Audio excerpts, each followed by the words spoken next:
अजीज़ दोस्तों, कुरान मजीद फुरकान हमीद ने नबी करीम सल्लल्लाहु ताला अलैहि वसल्लम के जो मनासब बयान फरमाए हैं, उनमें से एक मनसब हुजूर का ये बयान किया है कि वयुअल्लिमुकुमुल किताब वल हिक्मा, कि नबी पाक सल्लल्लाहु ताला अलैहि वसल्लम तुम्हें किताब की तालीम देंगे और हिकमत की तालीम देंगे।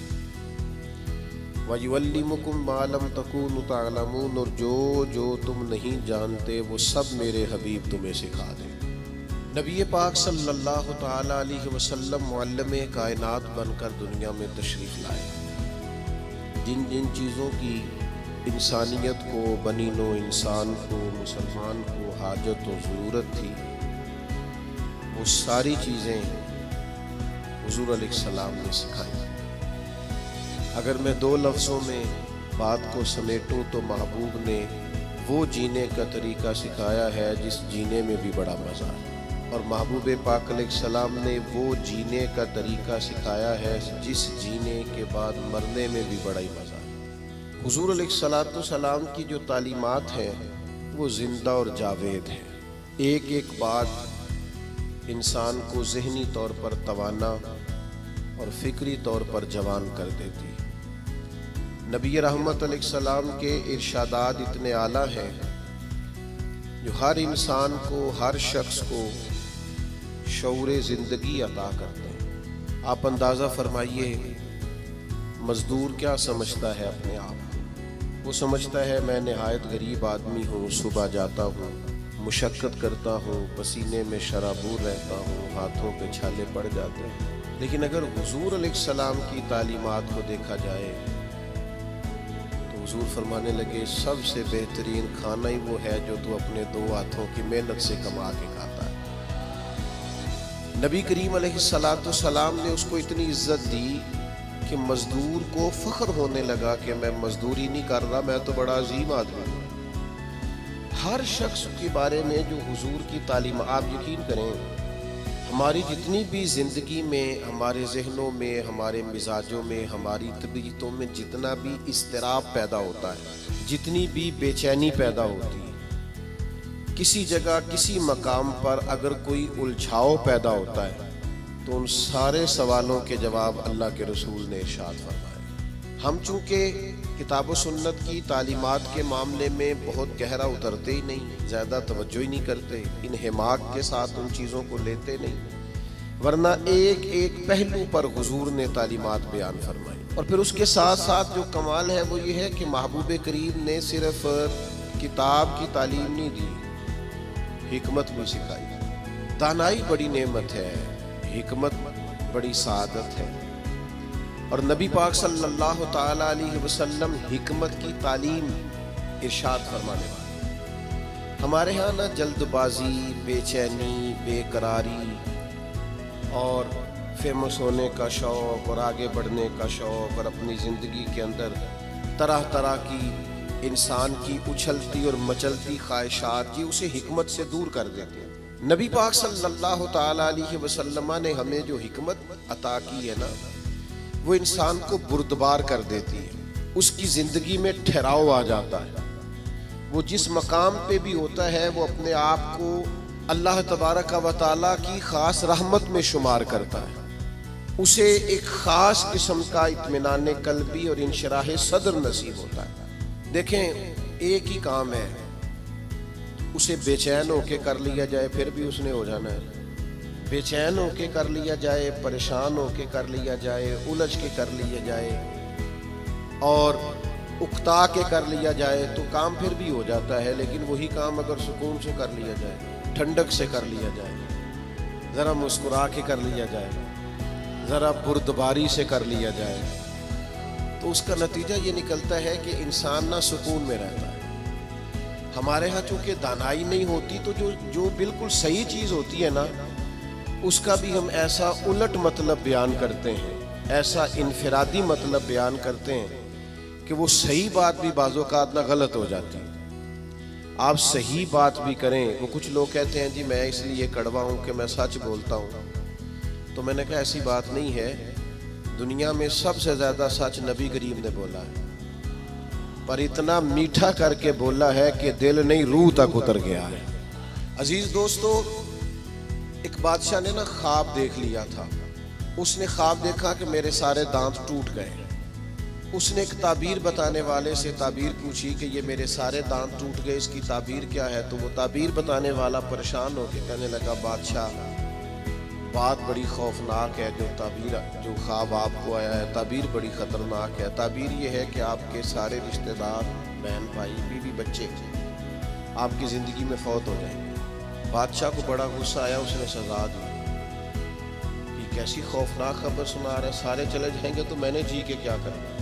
कुछ दिनों के बाद एक और ताबीर करने वालों को बुलाया और उसे बुला के कहा कि मैंने ये ख्वाब देखा है कि मेरे सारे दांत टूट गए हैं, तो ताबीर क्या है। तो वो कहने लगा, बादशाह ये तो बड़ा अच्छा ख्वाब है।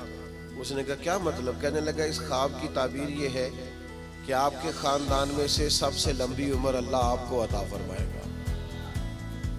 बादशाह ने इस बंदे को इनाम दिया, ताइफ दिए और बार बार आने की दावत दी।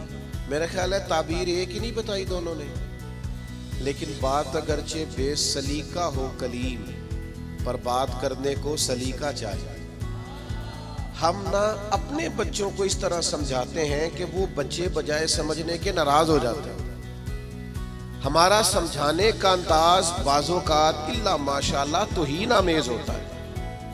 हमारा बाज़ोकात बाज़ लोगों से मिलना, बाज़ लोगों के साथ रब्त रखना, उसमें खूबसूरती नहीं होती। दानाई, तदब्बुर, हिकमत, मामला फहमी, ये एक बड़ा ज़रूरी काम है, एक बड़ा समझदारी वाला काम है। नबी पाक सल्लल्लाहु ताला अलैहि वसल्लम ने हमें हिकमत सिखाई है, दानाई सिखाई है। पता है मसाइल मसाइल कब होते हैं? जब हम उन्हें जहन पे सवार कर लेते हैं। और जब परेशानी को जहन पे सवार ना किया जाए, फिर परेशानी परेशानी नहीं रहती, फिर बंदा आसानी से उस परेशानी से गुजर जाता है। बड़े तदब्बुर के साथ रोजमर्रा के मामलात को डील करें। मेरे पास एक दोस्त अपने बच्चे को लेके आए, हजरत इसको दम कर दें, और साथ उन्होंने कहना शुरू किया, बाकी तो इसके बहन भाई बड़े अच्छे थे, ये जिद्दी भी बहुत है और अड़ भी बड़ी जल्दी जाता है, और इसके मिजाज में तलखी भी बहुत ज़्यादा है, और इसकी तबीयत के अंदर सख्ती। दो चार बातें उन्होंने की। तो मैंने कहा कि आप तो इसके वालिद हैं, अगर आप ये लबो लहजा इसके बारे में बयान करेंगे, ये तो सारे खानदान से कट जाएगा। आपको तो ऐसा करना चाहिए था कि अगर आप इसे समझाते भी तो इस तरह समझाते कि इसे पता ही ना चलता मुझे कोई समझा रहा है। आप इसको जिद्दी जिद्दी कह रहे हैं, इसका तो ज़हन बन जाएगा, मैं तो वाकई जिद्दी हूँ, तबीयत बन जाएगी, जहन उसका उलझ जाएगा। हिकमत के साथ अपने मुखालिफ को भी कभी डील करें ना। आपकी तवज्जो है मेरी बात पर? अपने मुखालिफ को भी कभी डील करे ना। हम ना बाज दुश्मनों को इतनी अहमियत देते हैं कि वो तगड़े हो जाते हैं। कुछ दुश्मन ऐसे होते हैं जिनके बारे में कुरान का हुक्म ये है कि वइज़ा खातबहुमुल जाहिलूना क़ालू सलामा। जब तुम्हारा जाहिलों से आमना सामना हो तो तुमने कहना है भाई तुम्हें सलाम हो। हर आदमी से उलझेंगे नहीं, हर एक से बहस नहीं करेंगे, हर एक के बारे में ये जहन नहीं बनाएंगे कि ये भी मेरा दुश्मन है, ये भी मेरा मुखालिफ। इतनी जल्दी अपने जहन के अंदर तनाव नहीं पैदा करेंगे। एक सहाबी आए हुजूर की खिदमत में, मिशकात शरीफ में हदीस मौजूद है। अर्ज किया, या रसूल अल्लाह सल्लल्लाहु ताला अलैहि वसल्लम, कुफार आपका नाम बिगाड़ बिगाड़ के लेने लगे, माज़अल्लाह सुम्मा माज़अल्लाह। वो कहते हैं अगर हमने मोहम्मद मान लिया तो मोहम्मद का माना तो वो है जिसकी तारीफ की जाए बार बार। अब वो नाम बिगाड़ बिगाड़ के माज़अल्लाह आपको बुरा भला कहते हैं। तो वो सहाबी आए थे और उन्होंने बड़ी खौफनाक तरीके से बात सुनाई। पर पता है हुजूर ने क्या फरमाया? फरमाया पता नहीं वो किसको गालियां दे रहे हैं, पता नहीं वो किसका नाम बिगाड़ रहे हैं, मुझे तो अल्लाह ने मोहम्मद बनाया है। अपने दुश्मन को भी आप हिकमत से डील करेंगे, आप देखेंगे कि आपको उसको इतना तवाना नहीं कर देना कि वो बाद में ज्यादा बड़ा मसला बन जाए। तो दानाई, तदब्बुर, हिकमत, मामला फहमी। यानी एक शख्स ने आके हुजूर की बारगाह में अर्ज किया, मैं इस शर्त पे कलमा पढ़ूंगा कि मैं नमाजें 2 पढ़ूंगा। ये सिर्फ हुजूर का इख्तियार है कि नबी पाक किसी को इजाजत दे दें, वरना किसी और का इख्तियार नहीं है। मैं फकत 2 नमाजें पढ़ूंगा। अगर आप इजाज़त देते हैं तो मैं कलमा पढ़ता हूँ। अल्लाह के हबीब ने फरमाया तो आ जा, दो ही पढ़ लेना। शारहीन हदीस ने लिखा है उसने 2 नमाजों की शर्त पे कलमा पढ़ा था, फिर वो तहज्जुद भी पढ़ा करता था। हमारे यहाँ ना लोगों को मौका ही नहीं दिया जाता मस्जिद आने का। ये कभी कभी कच्चे नमाजी आते हैं ना रमज़ान शरीफ में, तो पक्के नमाजी उन्हें घूरते हैं, कहते हैं तुसी आ गए हो फसली बटेरे। तो भाई इन बच्चों को आ तो लेने दो और दुआ करो, या अल्लाह मस्जिद आ गया है, अब मेहरबानी फरमा, इस पे रहमत कर, उसे पक्का नमाजी बना। लेकिन वो दानाई, वो खास हिकमत, वो मामला फहमी, वो हुस्न जो नबी पाक अलैहिस्सलाम ने हमें दिया है, हमें उस मामला फहमी को समझना चाहिए, हमें मौका देना चाहिए। देखिए जब सुलह हुदैबिया हुई ना, तो बाद शराइत ऐसी थी जो बड़ी मुश्किल थी सहाबा के लिए मानना। मसलन एक शर्त ये थी सुलह हुदैबिया, जब हुजूर ने कुफारे मक्का के साथ सुलह की, तो उसमें एक शर्त ये थी कि अगर कोई मुसलमान मक्के से मदीने आएगा अपने आका की इजाज़त के बगैर, तो मदीने में उसे रखा नहीं जाएगा, वापस किया जाएगा। लेकिन अगर कोई मदीने से मक्का जाएगा तो मक्के वाले वापस नहीं करेंगे, यानी हम बंदा वापस करेंगे, वो वहाँ बंदा रख सकते हैं, लेकिन हमारा अपना भी आए तो हम उसे पनाह नहीं देंगे। अब ये शर्त बड़ी अजीब थी। हज़रत उमर रज़ी अल्लाह ताला अन्हु परेशान हो गए, बुखारी शरीफ में मौजूद है, और जाके अर्ज़ की या रसूल अल्लाह सल्लल्लाहु ताला अलैहि वसल्लम, आप भी सच्चे हैं, कुरान भी सच्चा है, इस्लाम भी सच्चा है, फिर हम दब के सुलह क्यों करें? नबी करीम ने फरमाया उमर मैं अल्लाह का रसूल हूँ, मैं वही कहता हूँ जो मेरा रब हुक्म इरशाद फरमाता है। फरमाते मैं जनाबे सिद्दीक़ अकबर के पास भी गया कि ये अजीब बात है कि वो बंदा वापस नहीं करेंगे, हमें वापस करना पड़ेगा, तो ये हम दब के सुलह क्यों करें जब कुरान सच्चा, इस्लाम सच्चा, नबी करीम सच्चे। तो हजरत अबू बकर सिद्दीक के ईमान पे कुर्बान जाए, उन्होंने भी वही लफ्ज दोहराए, कहने लगे उमर वो अल्लाह के रसूल हैं, वो जो बात भी करते हैं रब करीम के हुक्म से करते हैं, लिहाजा उन्होंने जो कर दिया ठीक है। अब ये वो बज़ाहिर शर्त थी जिससे लग रहा था कि मुसलमान दब के सुलह कर रहे हैं, लेकिन आपको पता है सबसे ज्यादा फायदा इस्लाम को इस शर्त ने दिया। वो जो मुजाहिदीन इस्लाम मक्का मुकरमा से हिजरत करके मदीना तैयब आते, उन्हें पता था कि हुजूर अलैहिस्सलाम हमें नहीं रखेंगे। हजरत अबुल बसीर रज़ी अल्लाह ताला अन्हु और इस तरह के कुछ और सहाबा, ये जब मदीना तैयब आए और हुजूर ने वापस किया, तो इन्होंने एक तीसरे मकाम पे डेरा लगाया। वहां सारे मुजाहिदीन आहिस्ता आहिस्ता इकट्ठे होने लगे। उसका नतीजा ये निकला कि काफिर जब भी वहां से गुजरते उन्हें तकलीफ का सामना करना पड़ता, तो जिस शर्त पर वो बड़े डटे हुए थे ना कि हमने मनवा लिया है, सबसे पहले कुफारे मक्का इकट्ठे होके आए कि मेहरबानी करें इस शर्त को तो खत्म करें, आप अपने लोगों को बुलाएं मदीना मुनव्वरा। तो तदब्बुर, दानाई, मामला फहमी, हम ना आहिस्ता आहिस्ता बड़े जल्दबाज हो गए हैं, तबीयतों में बेचैनी, बेकरारी, एक बात ना हमारी मानी जाए हम परेशान हो जाते हैं, जरा बराबर हमारी तबीयत के मुखालिफ कोई शख्स बात कर दे हम डिस्टर्ब हो जाते हैं। हमारा माहौल इस कदर ज्यादा पेचीदा हो जाता है ज़हनी कि जो बड़े बड़े बासलाहियत लोग हैं, बड़े बड़े बाशऊर लोग, वो भी हकीम ना होने की वजह से, दाना ना होने की वजह से अपनी सलाहियतों से कोई फायदा नहीं उठा सकते। मेरे नौजवान दोस्तों, मेरे बुजुर्गों, अपनी जिंदगी में कमाल बुर्दबारी पैदा करें, कमाल हौसला पैदा करें, तबीयत के अंदर ठहराव लाए। आप महसूस करेंगे कि बहुत सारे बिगड़े हुए काम संवरने लगे। आप कितनी भी जल्दबाजी कर लें, जब तक अल्लाह का हुक्म नहीं होना काम दुरुस्त, आप डॉक्टर के पास दवाई लेने जाते हैं, आपके मर्ज की तशखीस होने के बाद डॉक्टर साहब नुस्खा लिखते हैं, कहते हैं ये एक पत्ता गोलियों का ले लो, एक सुबह खाना, एक दोपहर खाना, एक शाम खाना, और ये सिरप ले जाओ, एक चम्मच सुबह इस्तेमाल करना, एक शाम करना। तो अगर कुछ शख्स कहे मुझे जल्दी है ठीक होने की, मैंने सारी गोलियां इकट्ठी खानी है, वो कहे मुझसे इंतज़ार नहीं होता, मैंने सारा सिरप इकट्ठा ही पीना है, ठीक होगा कि ज़्यादा बीमार हो जाएगा। वो गोलियां, वो दवाई है शिफा के लिए, लेकिन अगर आप उस दानाई के तरीके के मुताबिक इस्तेमाल नहीं ना करेंगे जो इस्तेमाल करने का तरीका है, तो उसका असर गलत होने लगेगा। हमारे मिजाज का जो उलझाव होता है और तबीयत की जो जल्दबाजी होती है, और ये जो बार बार जिन लोगों को गुस्सा आता है और जो बार बार जबर में आ जाता है, बार बार ठंडे हो जाते हैं, ताने शाने कभी मिल जाए तो सुन लेने चाहिए, क्या हर्ज है? तानों का भी तो मजा है ना, ये मजा लें, ये सुरूर हासिल करें। मैं कॉलेज में पढ़ता था तो जो मेरा दोस्त सबसे ज्यादा मुझे तंग करता था ना, मौलवी कह के सबसे ज्यादा, फिर एक दिन उसी का मुझे फोन आया कि यार किधरे मेल तेरे ना तस्वीर खिंचानी, इंज भी सज्जन वाह वाह ते उंज भी सज्जन वाह वाह।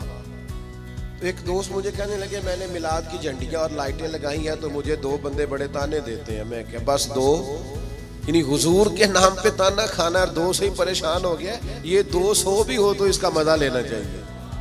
जेकर यार दे नाम दा मिले मेणा, ओनू झोली पा लईए पुंजे सुटिए ना, तो जेकर यार दे नाम दी मिले सूली, फिर झूठा झूठ लईए पिछा हटिए ना। अगर कभी ये ताना मिलता है तो इसका मजा ले, आप इस खूबसूरती को एंजॉय करें। लेकिन आप परेशान हो गए हो फलाने ने 2 बातें कर दी तो अच्छा किया ना कर दी, अच्छा किया ना कर दी, आपको संभलने का मौका मिलेगा। वो जी सारे मेरा साथ छोड़ गए तो ठीक किया सबने। आप मजबूत हो जाएंगे जब सारे साथ छोड़ जाएंगे। जब सहारे हट जाते हैं तो इंसान को संभलने का मौका मिलता है। जब तक हम दानाई के साथ, हिकमत के साथ मामलात को नहीं लेके चलेंगे, आप अपने बच्चों की परवरिश करें तो वो तरीका जो हुजूर ने हमें हिकमत सिखाई, आप अपने बुजुर्गों की खिदमत करें तो वो तरीका जो नबी पाक ने हमें सिखाया, आप रिश्तेदारों के साथ लेन देन करें, मामला करें, तिजारत करें तो वो तरीका इख्तियार करें जो हुजूर ने हमें सिखाया। आप अपनी तबीयत के अंदर एक अजीब सा सुकून महसूस करेंगे। फैसले इस तरह के करें कि थोड़ा सोच समझ कर, जज्बाती फैसले कभी ना करें। हुजूर के ऐलान नबूवत से पहले जब दोबारा बैतुल्लाह शरीफ की तामीर की थी ना अहले कुरैश ने, अब चूंकि वो थे तो सारे आपस में, पर हर कबीला एक दूसरे से लड़ता बहुत था, तो हर बात में लड़ पड़ते थे, मैंने आगे जाना है, मैंने आगे जाना है। तो वो सारे कबीले शामिल थे। अब जब बैतुल्लाह शरीफ की नई तामीर हो गई तो हजर अस्वद नस्ब करना था, उस पर झगड़ा हो गया। एक कबीला कहता है मैंने नस्ब करना है, दूसरा कहता है मैंने नस्ब करना है, तीसरा कहता है मैंने करना है। और कुछ तो ऐसे थे जिन्होंने प्याले में खून डाल के बीच में हाथ रख के कस्में भी उठा ली कि अगर हम नहीं करेंगे तो करने भी नहीं देंगे, फसाद होगा। फिर तय हुआ कि जो सुबह सबसे पहले हरम काबा में दाखिल होगा उससे फैसला कराएंगे। कमाल की बात यह कि सबसे पहले हरम काबा में रसूल रहमत तशरीफ लाए। असीर दुश्मन की चाह में भी, मुखालिफों की निगाह में भी, अमी है, सादिक है, मोतबर है, मेरा पैगंबर अजीम तर है। उन्होंने कहा ये तो सादिक और अमीन आ गए। उन्होंने कहा जी ये हमारा फैसला कर दें कि हजर अस्वद किस कबीले ने नस्ब करना है। तो नबी करीम अलैहिस्सलाम ने फरमाया कर देते हैं ना। सरकार ने चादर बिछाई, हजर अस्वद उसमें रखा, फरमाया सारे कबीले एक एक कोना पकड़ लो। वो सब ने एक एक कोना पकड़ लिया। जब हजर अस्वद के करीब गए तो महबूब ने वहां से उठा के हजर अस्वद वाली जगह पे रखा। अब चारों तरफ देखा तो सबको यूं ही लग रहा था मैं उठा के लाया हूं, मैं उठा के लाया, मैं उठा। हम तो अपने बच्चों के बीच लड़ाई करा देते ये कह के कि ए मेरा पुत्र ज्यादा लेके। हम तो अपने घर के अंदर फसाद, नाराज ना आइएगा मुझसे, हम फसाद डलवा देते हैं। ये बंदा ठीक है, ओ खुदा के बंदे सारे बेटे, सारी औलाद ही बराबर की। किसी ने पैसे ज्यादा कमा लिए, किसी ने कम कमा लिए, लेकिन अपना घर ना तबाह करें। आप दानाई के साथ, हिकमत के साथ, तदब्बुर। मैं छुट्टी का दिन था, मदरसे की सीढ़ियां चढ़ के अंदर दाखिल हुआ तो बच्चे आपस में खेल रहे थे और हल्की फुल्की शरारतें भी कर रहे थे। मुझे बड़ा जरूरी काम था पर मैं उन्हीं पैरों पे वापस आ गया। तो मुझे पूछने लगे कि जनाब आप गए नहीं। मैंने कहा बच्चे खेल रहे थे। अब मेरी तरफ देखते तो उनका खेल खराब हो जाता। तो भाई अब वो बेचारे हफ्ता भर पढ़ते हैं तो उन्हें कुछ खेलना भी तो है ना। तो आप थोड़ा मौका दें। हर मामले में, हर जगह जज्बातियत का शिकार हो जाना, उलझ जाना, गुस्सा करना, हुजूर अलैहिस्सलाम ने उसे पहलवान कहा है जो अपने आप पे कंट्रोल रखे। फरमाया वो पहलवान है जिसे अपने गुस्से पर कंट्रोल हो। अपने आप को संभाले, सारा कुछ ठीक हो जाएगा। अपने जज्बात को संभाले, सारा कुछ ठीक हो जाएगा। यानी आप बिला वजह किसी के बारे में कह रहे हैं कि वो बड़ा हो गया है, वो अब मशहूर हो गया है, वो अब आगे निकल गया है, वो मेरी बात नहीं सुनता। ऐसा नहीं है, कुछ तो मजबूरियां रही होंगी। यूं ही कोई बेवफा नहीं होता। आप थोड़ा सा ना मौका दें, आप चीजों को समझें और थोड़ा ना अपने ऊपर तवज्जो दें कि मैंने अपने आप को कंट्रोल में रखना है, मैंने अपने आप को समझाना है। बड़े बड़े महंगे महंगे होटलों में लोग जाते हैं और दूसरों को जाता देखकर परेशान भी होते हैं। मुझसे एक दोस्त ने पूछा, आपने बड़ी जगह देखी, मजा कहाँ आया? मैंने कहा वो जब अम्मा नहीं हांडी पकाती थी और कहती थी कि खाना लेके आया नहीं जाता, ये बैठने के लिए कुछ चीज ले ले और यहाँ मेरे करीब ही आ जा। और फिर वो सालन देती दफा ये भी कहती थी, इक्को बारी मिलना ही दोबारा ना मंगी। वो जो लुत्फ है वो दुनिया के किसी 5 स्टार होटल में मुयस्सर आता। आप जिस हाल में हैं उसमें राजी रहें, अपने कल्चर से, अपनी तहजीब से, अपने आप से प्यार करें। भाई जिसको अल्लाह, वो जी मेरा कोई रिश्तेदार नहीं, जिसको अल्लाह ने तेरा चाचा बनाया तू कैसे इनकार करता है? जिसको अल्लाह ने तेरा मामू बनाया तू कैसे इनकार करता है?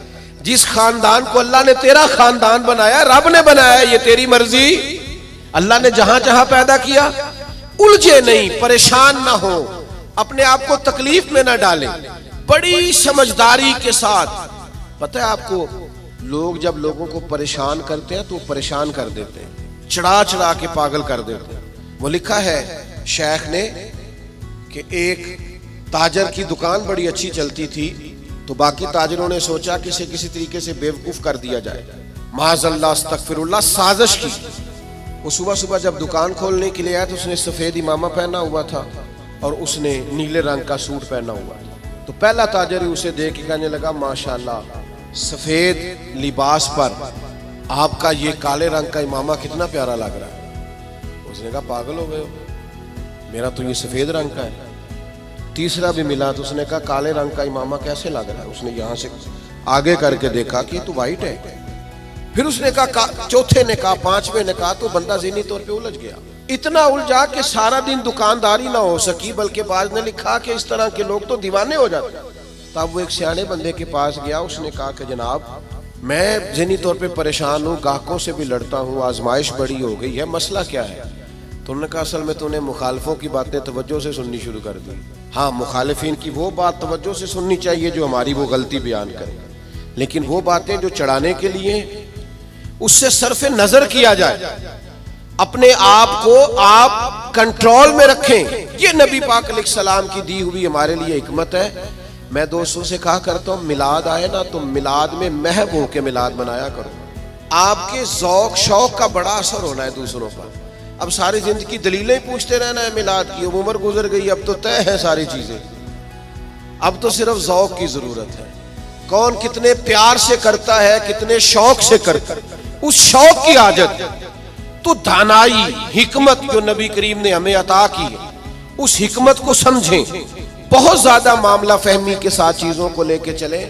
जब नबी पाक अलैहिस्सलाम ने मक्का मुकरमा पर हमला फरमाया, फतह मक्का हुआ, तो हजरत साद इब्ने उबादा रदियल्लाहु ताला अन्हु के पास झंडा था। अलम बरदार थे हजरत साद बिन उबादा, जिसके पास झंडा होता था वो सबसे आगे होता था। तो हजरत साद इब्ने उबादा सबसे आगे थे और कायद थे। उन्होंने कोई एक ऐसी बात कर दी जो पॉलिसी के खिलाफ थी, तो बाज लोगों ने एहतजाज किया कि इनसे झंडा ले लिया जाए। अब उनकी कोई ऐसी बड़ी गलती भी नहीं थी, बल्कि गलती नहीं थी सिरे से, झंडा उनसे वापस लेना पड़ गया। लेकिन बंदे बड़े हसास थे, दीन के लिए उनकी खिदमात बहुत ज्यादा थी, उनकी जिंदगी के अंदर ये खूबसूरती थी कि हमेशा वफादार रहे वो।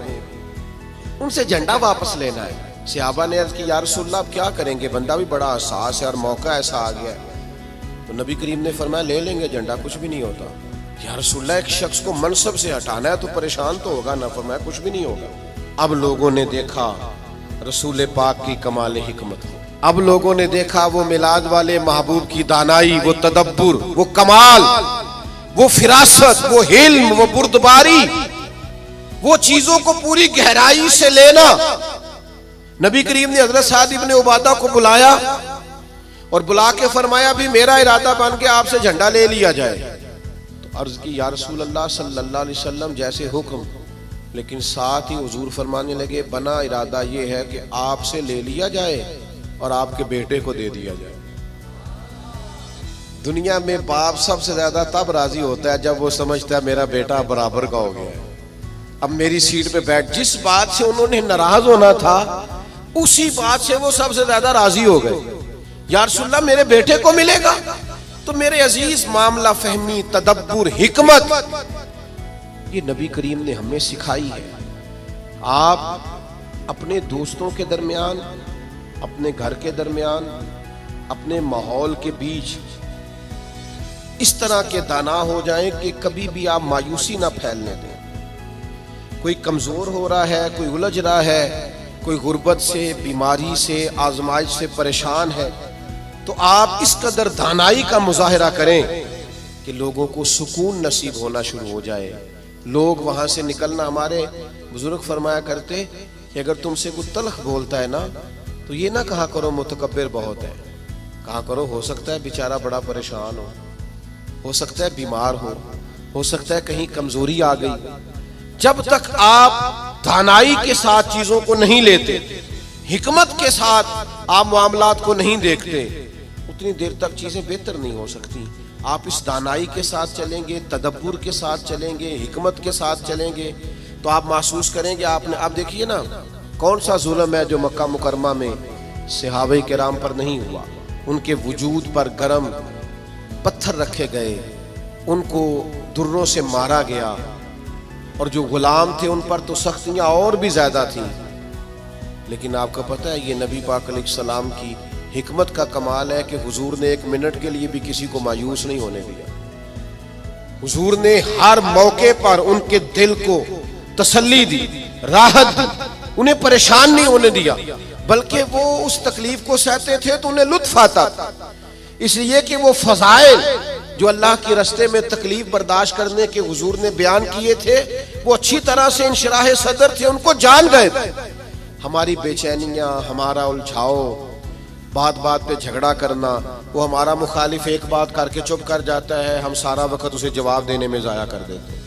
वो खुदा के बंदे और बड़े बड़े लंबे चौड़े काम है करने वाले, बड़ी बड़ी ड्यूटियां सर अंजाम देनी है, मुआशरे में बड़ा इनकलाब बर्पा करना है। हजरत सदरुल शरिया रहमतुल्लाह अलैह का कौल मुझे एक जगह मिला।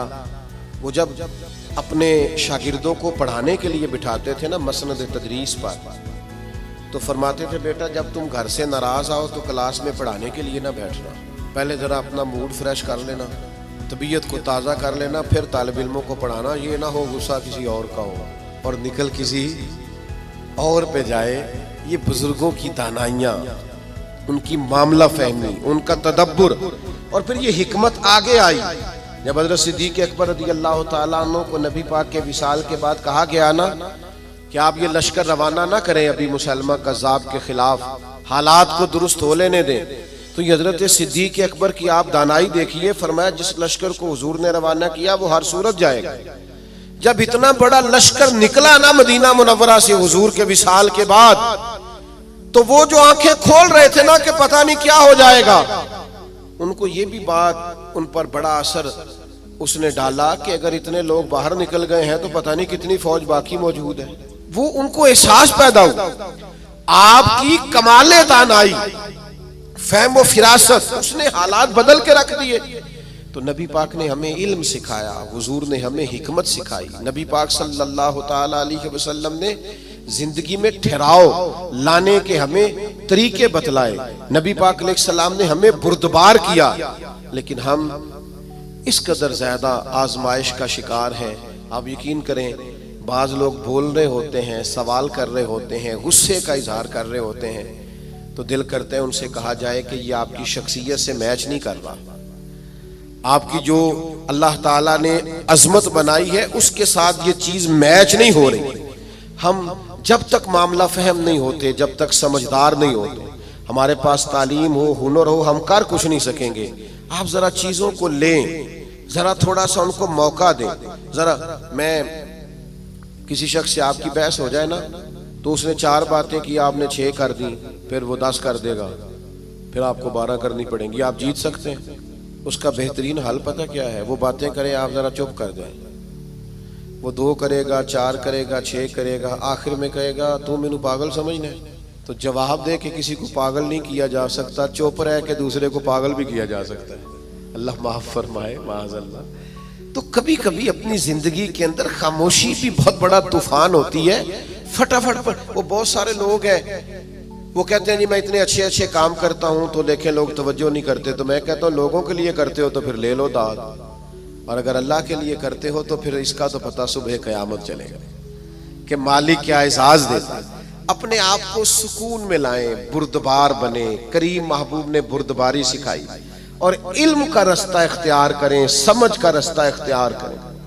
आप जब तक राह इल्म पर नहीं चलते, एक एक बात को सीखना शुरू नहीं करते, उतनी देर तक आपको आसानी नहीं मिलेगी। एक मेरी आपसे गुजारिश है, बात समेटने से पहले पूरा महीना मिलादे पाक का दुरूद पढ़ के गुजारें। मोबाइल रखे हुए ना आप सब ने माशाल्लाह, एक एक तस्बीह भी साथ रख लें। ये जिस तरह मोबाइल हाथ में हो तो चलता नहीं रहता, तस्बीह होगी तो वो भी चलेगी इंशाअल्लाह। दुरूद पाक पढ़ें, मिलाद शरीफ पे गुरबा से खास प्यार करें।